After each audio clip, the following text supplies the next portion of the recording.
Welcome to Lesson 3 in the FL Studio tutorial series. In our last lesson, we learned how to create a simple beat or pattern using audio samples in the step sequencer. This lesson concerns making patterns with the step sequencer that use multi-note instruments, as opposed to just using one-shot audio samples. I'll also cover how to use some of the fill and randomize tools with our instruments and audio samples. I'm going to first create a pattern in the step sequencer using the basic template. To create this pattern, I'm going to use some fill shortcuts in programming my steps.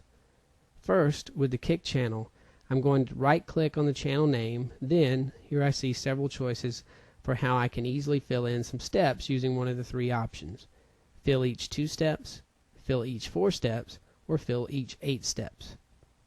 By choosing these, I can easily add some steps to my pattern.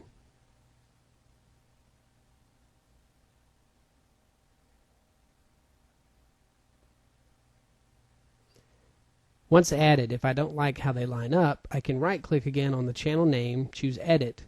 Then I see I can shift my steps left or right. Every time you do this, it will shift the steps one step in the direction you choose. Now that my backing beat is assembled, I can now add an instrument.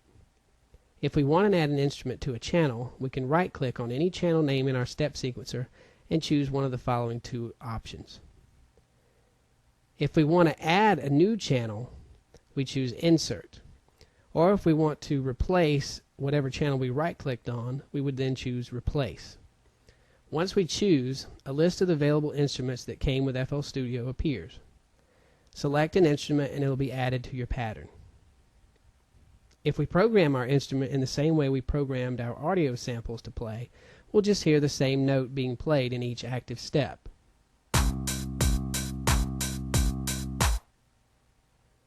We need to create a melody using different notes. To do this, we can right-click on the keyboard editor on our step sequencer, and we see a set of keys appear vertically under each step. Our active steps will be shown as bright orange keys on the keyboards below. To change the notes of our keys, just left-click on them and drag to the note you want. Or you can go directly to it if you know the location and click the note to change it. If you want to add more steps to the pattern using the keyboard instead of the steps, just click on any notes on any of the keyboards and that note will be assigned as an active step in our pattern.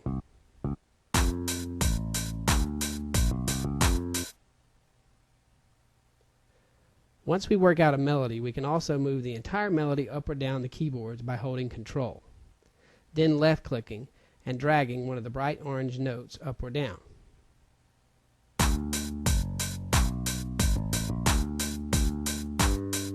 Another option for creating a melody in our pattern is to randomize, which is the equivalent of taking a salt shaker full of notes and shaking it across our pattern.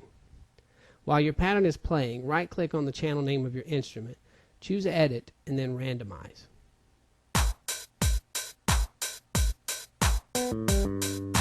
A pop-up will appear that allows you to configure some aspects of the randomization. If you adjust the population knob, you can see it adds or removes steps to the melody.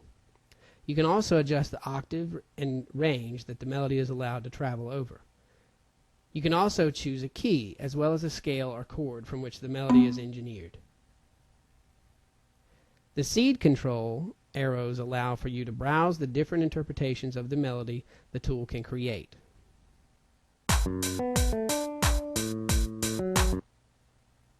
There are also some level controls at the bottom for more options. For now, when you're happy with the melody, just click the check mark. Once the melody is inserted, you can use the shift left and right tools to line up the melody to the beat as you like.